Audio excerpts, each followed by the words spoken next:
오늘 아침에 로마에서도 증언하여야 하리라 라는 제목으로 말씀 나누도록 하겠습니다. 일본에서 일어난 일인데요. 이제 올해 60살로 이제 정년을 1년 앞둔 일본 중학교 교장 선생님이 어느 날 편의점에 커피 마시러 갔습니다. 셀프 커피예요. 저희가 셀프 커피로 내는데 레귤러 사이즈 값을 치르고 그걸 가지고 이제 버튼을 누르면 레귤러 사이즈 버튼을 딱 눌러야 되는데 그날 실수로 한 단계 위에인 이 라지 사이즈 버튼을 눌렀습니다. 근데 쭉 내려오는데 컵은 레귤러 사이즈인데 커피 물은 라지를 넣어서 넘칠 줄 알았는데 안 넘치는 거예요. 순간 머리가 돌았죠. 확 이제 비상해졌습니다. 레귤러 값을 내도 라지를 시켜도 되겠다 해서 이분이 7차례에 걸쳐서 계속 레귤러 값을 치르고 라지 버튼을 눌렀습니다. 그 가격 차이는요 630원 50센트예요. 근데 그 점원이 이상한 아저씨가 와서 보니까 좀 이상해요. 너무 그게 장아찌되니까. 그래서 경찰에 신고를 했습니다. 7번 50센트예요. 그러면 3불 50센트 이득 본 거예요. 4,000원 정도 안 됩니다. 그런데 이 정년을 1년 앞둔 이 일본 중학교 교장 선생님이 파면당합니다. 4,000원 아끼려다가. 그래서 퇴직금 2억 원도 못 받게 되죠. 30년의 교직 생활이 불명예로 끝났습니다. 이게 올해 1월에 일어난 사건인데요. 이렇게 양심을 중요시하는 일본 사회를 보면서 우리의 삶도 다시 한번 살펴보게 됩니다.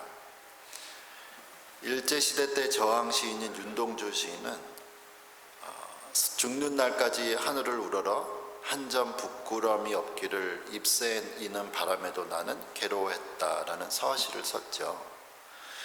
이 세상의 모든 사람은 양심이라는 것이 있고 그 양심에 부끄럽지 않게 살려고 노력합니다.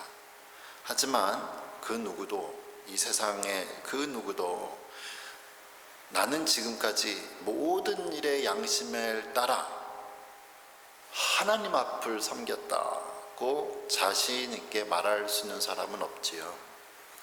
그런데 이렇게 모든 사람들 앞에서 담대히 고백한 사람이 있습니다. 오늘 본문 사도행전 23장 1절과 2절에 이렇게 바울이 얘기하죠. 바울이 공회를 주목하여 이르되 여러분 형제들아 오늘까지 나는 범사의 양심을 따라 하나님을 섬겼노라 하거늘 대제사장 아나니아가 바울 곁에 서 있는 사람들에게 그 입을 치라 명했다. 지금 바울이요 이스라엘 최고의 결정기관인 이 공회라는 앞에서 70명의 그 정치 지도자들 앞에서 신문을 받고 있는데 하는 말이 나는 범사의 모든 일에 양심을 따라서 하나님을 섬겼다고 말을 합니다. 이게 가능할까요? 아니 바울도 사람인데 아니 어떻게 저런 고백을 할 수 있을까? 그것도 법정 앞에서 70명의 정치 지도자들 앞에서 뭐 하나로 잘못한 게 있을 텐데 우리도 이렇게 생각하잖아요. 그러니까 2절의 대제사장이 저런 건방진 입을 받는 거짓말을 하는 입을 받는 입을 쳐라 고 말을 한 거죠. 바울은 이 사건을 읽고 있는 우리도 지금 이해를 못하는데 그럼 당시의 지도자들도 못한단 말이죠.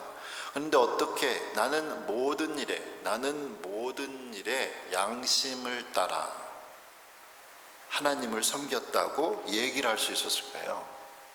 거짓말쟁이인가? 제가 자료를 찾아보니까 여기서 양심은 바울이 자주 사실은 사용하는 단어 중에 하나인데요. 일반적으로 이 양심은 우리가 아는 대로 옳은 일에는 옳다, 우리도 동의하고, 또 잘못된 일에는 이제 반대하는 재판관, 증인의 역할을 하죠.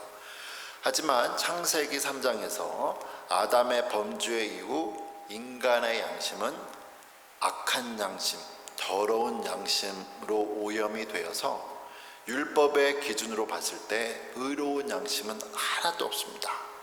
그러나 이 죄로 물든 아담의 후손이 갖는 이 더러운 양심도 예수님을 믿음으로 깨끗하게 되는 은혜를 받게 되죠.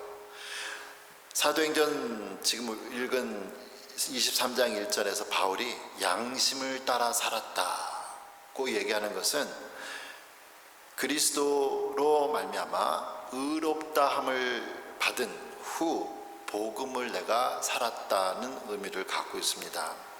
이 이야기는 예수님을 믿는 우리 역시도 이 세상을 살면서 알게 혹은 모르게 우리의 양심에 거스르는 일을 하고 산다고 해도 우리의 양심은 하나님 앞에서 선하다는 거죠. 왜냐하면 우리가 선한 것이 아니라 우리를 위해 대신 죽으시고 다시 살아나신 예수님이 우리를 의롭다 하시기 때문입니다. 우리가 비록 죄를 짓고 넘어져도 우리를 정죄하시지 않으시는 하나님의 은혜로 우리가 다시 하나님 앞에 담대히 나아갈 수 있는 거죠. 그런데 우리가 여기서 이제 오해하지 말 것은요, 바울은 예수님을 믿는 사람들에게 여러분, 이제 여러분이 어떤 죄를 지어도 하나님께서 다 용서하셨으니까 마음대로 사세요. 그리고 잘못한 것이 있으면 그때그때 하나님께 용서를 구하세요. 그러면 하나님께서 예수님이 우리를 위해서 죽으셨기 때문에 여러분이 죄인지 알지도 모르고 그 지은 죄를 다 용서해 줄 겁니다. 그러니까 마음대로 나가서 죄 짓고 와서 회개하세요 를 말하는 게 아니죠. 왜냐하면 신약성경 히브리서 12장 4절에서는 우리가 얼마나 철저하게 죄와 싸워야 하는지를 이야기합니다. 너희가 죄와 싸우되 아직 피 흘리기까지는 대항하지 않았다. 철저히 죄에 대해서 무서워하고 죽을 각오로 싸우라고 성경은 말씀을 하고 있죠. 성경은 우리가 비록 예수님을 통해 의인이 되었지만 그래도 날마다 있는 죄와의 싸움을 가볍게 여기지 말고 죽을 각오를 다해서 싸우라고 말씀을 하고 있습니다. 성경은 우리에게 또 일부러 나의 욕심을 따라 사는 것이 아니라 그러한 나의 모습과 치열하게 싸우라고 말하죠. 하지만 우리가 아무리 치열하게 싸운다고 했고 죄를 미워한다고 해도 우리는 넘어진단 말이에요.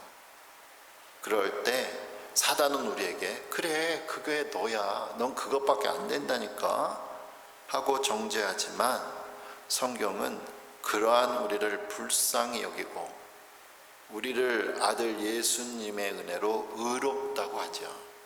그래서 우리는 연약한 나의 모습이 아니고 예수님 안에서 의인이 돼서 다시 담대히 하나님 앞에 나아갈 수 있습니다. 히브리서 10장 35절에 이렇게 말씀하죠. 그러므로 너희 담대함을 버리지 말라. 이것이 큰 상을 얻게 하느니라. 오늘 성경 본문에서 바울은 70명으로 구성된 이스라엘 최고의 종교 재판을 받고 있는 상황입니다.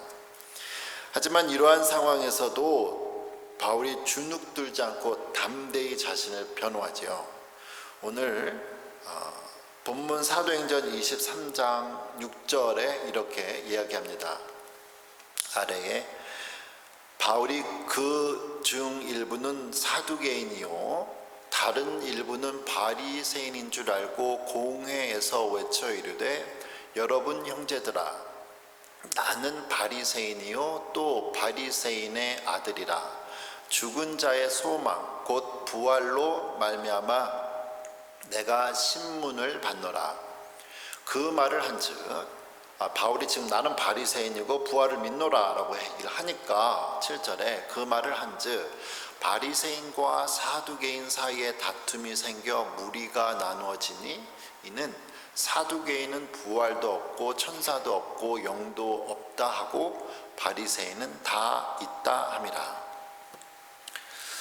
바울이 지금 자기를 신문하는 공회원들 70명이 어떻게 구성되었는지 쫙 보니까 부활을 믿는 자기와 같은 바리새인 출신들이 있고요, 부활을 부정하는 사두개인들이 있습니다. 복장이 틀렸거든요. 그래서 바울도 자신도 바리새인이고 또 부활을 믿는다는 말을 턱 담대히 전해요. 왜 같은 유대인임에도 불구하고 사두개인들은 부활과 천사를 부정하고 바리새인들은 모든 것을 믿었을까요? 예수님 당시에 이 사두개인 그리고 바리새인 그리고 이 현실을 부정하는 에세네파 광야에서 사는 사람들이 세 종류의 사람들이 있습니다. 그러니까 광야에서 사는 사람들이 현실과 부정하기 때문에 지금 현실 세계에서는 사두개인과 바리새인들이 있게 되는데요, 사두개인들은 성전과 관련해서 생계를 유지하거나 이권을 챙겼습니다. 특히 자신들의 권리를 놓치지 않기 위해서 로마 제국에 협조하는 공생관계를 이루는 세속화된 종교인으로 보시면 됩니다. 이들은 성전이 있어야 돼요. 성전에서 예배가 있어야 되고 제사가 이루어져야 됩니다. 그걸 통해서 자기들이 생계가 유지됐거든요. 이들은 성전과 정치 집권과 하나가 돼서 경제적인 이득을 취하니까 일반 이런 현실주의자들이어서 많은 유대인들에게도 환영을 받지 못합니다.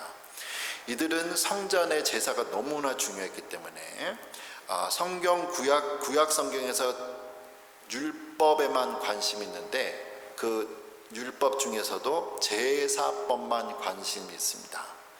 제사법만 강조를 하다 보니까 제사법에는 부활이나 죽음, 천사에 대한, 그 다음에 최후 심판에 대한 얘기가 없거든요. 그래서 이 사람들은 그걸 무시하고 우리는 지금 현실 속에서 예배 중심, 예배만 드려야 된다, 예배를 이렇게 드려야 된다만을 강조해요. 그렇게 해서 저절로 최후 심판, 부활, 천사, 악마 같은 영적인 존재를 부인하죠. 반면 바리새인들은 구약 성경에 창세기, 출애굽기, 레위기, 민수기, 신명기 이 첫 번째 5권의 책을 가르침을 철저히 지킵니다. 창세기에도 보면 천사들이 나타나거든요. 그리고 죽은 자가 다시 살아나는 이야기들. 그래서 이 5권의 책에서 천사, 부활, 최후 심판 등의 내용이 있기 때문에 이 바리새인들은 이러한 것을 믿습니다.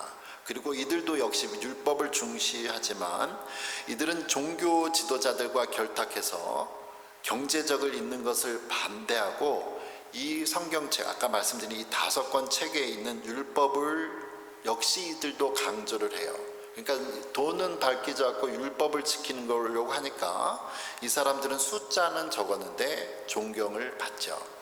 지금 바울은 자기가 믿는 예수님을 변호하면, 자기가 스스로 변호하면 이 큰 소란이 일어날 것 같으니까 지금 재판관들 구성원을 딱 보니까 부활의 이슈를 탁 던지는 거죠. 자기들끼리 싸우라고. 그래서 사도행전 3장 9절과 10절에 사도행전 23장 9절과 10절에 이렇게 얘기해요. 크게 이들이 막 싸우는 거예요. 크게 떠들세 바리새인 편에서 몇 서기관이 일어나 다투어 이르되 우리가 이 사람을 보니 악한 것이 없도다. 혹 영이나 천사가 그에게 말하였으면 어찌하겠느냐 하며 10절에 큰 분쟁이 생기니 천부장은 로마 군인이에요. 1000명을 다스리는 이 로마 군인이 바울이 그들에게 찢겨질까 하여 군인을 명하여 데려다가 무리 가운데서 뺏어서 로마 군사 기지로 보호하게 되죠. 바울이 던진 이 부활 논쟁으로 큰 다툼이 일어나자 로마 정부가 개입해서 바울을 큰 위험에서 건져 주었습니다. 바울이 이렇게 위험한 재판 상황 속에서도 두려움 없이 지혜롭게 일을 한 모습을 보면서 우리 역시도 당할 수도 있는 어려운 상황을 대처해 나갈 지혜, 방법을 또 생각해 보죠. 바울은 그날 재판 과정을 보면서 사람들이 이끄는 대로 한 것이 아니라 상황을 판단해서 그 어려운 속에서도 빠져나왔습니다. 예수님께서 마태복음 10장 16절에 이렇게 말씀을 하시는데요. 보라, 내가 너희를 보냄이 양을 이리 가운데로 보냄과 같도다.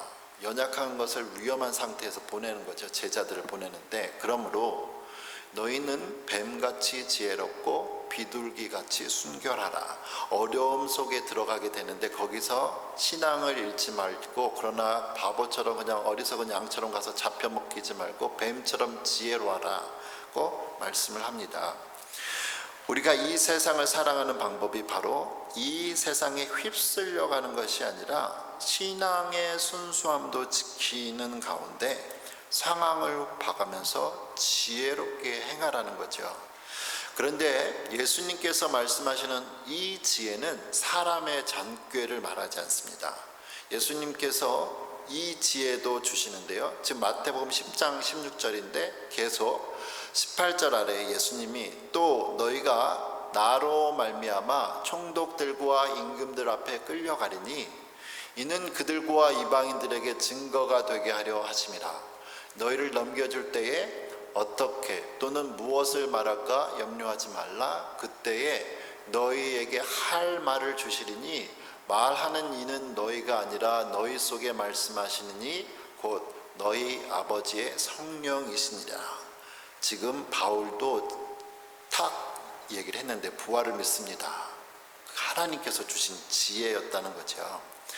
우리가 어려운 상황을 당해 어떻게 반응할지 모를 때 하나님을 찾고 구하면 지혜의 하나님께서 해야 할 말들을 주시지요. 지금도 어려운 상황 속에서 힘들어하시는 여러분에게 지혜의 하나님께서 여러분의 입술에 지혜의 말씀을 주셔서 여러분을 그 어려운 상황 속에서 건져주시기를 축원합니다.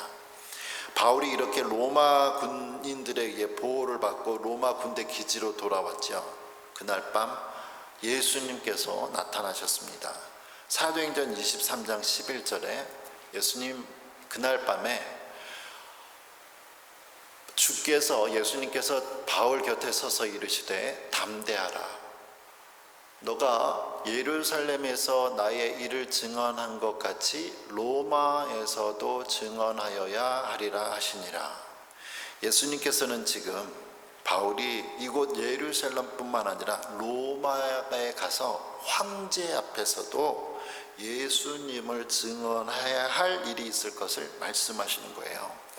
예수님께서는 바울이 로마에 가서 황제 앞에서 복음을 전해야 하는 일이 남아있기 때문에 오늘 그 어려움에서 바울을 건져 주셨습니다. 그렇다면 하나님께서 우리에게 생명을 주시는 이유는 무엇일까요? 하나님은 우리에게 생명을 주실까요? 바로 내가 숨을 쉬고 사는 동안에 예수님의 증인이 되라고 생명을 주신 겁니다. 우리가 힘이 있고 열정이 있을 때는 예수님을 전할 수 있다고 하지만 또 늙고 힘이 들면 어떻게 무엇을 할까, 무슨 방법으로 우리가 예수님을 전할까 걱정도 많이 하죠. 요즘은 100세 시대라고 해서 은퇴 후 할 일이 없어서 삶의 의미를 몰라 힘들어하는 분들이 많이 있습니다. 그러나 생명은 하나님께서 주신 것이고 하나님께서 생명을 주신 이유는 한 사람에게라도 복음을 더 전하라고 주시는 거죠. 우리가 약해져서 집에 나갈 수 없고 병원 침대에만 혹 있게 된다고 해도 우리는 그곳에서 예수님을 전할 수 있습니다. 심지어 나의 몸이 약해져서 말할 힘이 없어도 우리는 거기서 다른 사람들을 위해 기도할 수 있습니다. 사랑하는 성도 여러분, 우리의 사명은 예수님의 증인이 되는 겁니다. 우리가 어느 곳에서 무엇을 하든지 예수님을 믿는 담대함 속에 하나님께 지혜를 구하는 가운데 항상 예수님의 증인의 삶 사시는 여러분 되시기를 축원합니다. 아멘. 기도하겠습니다.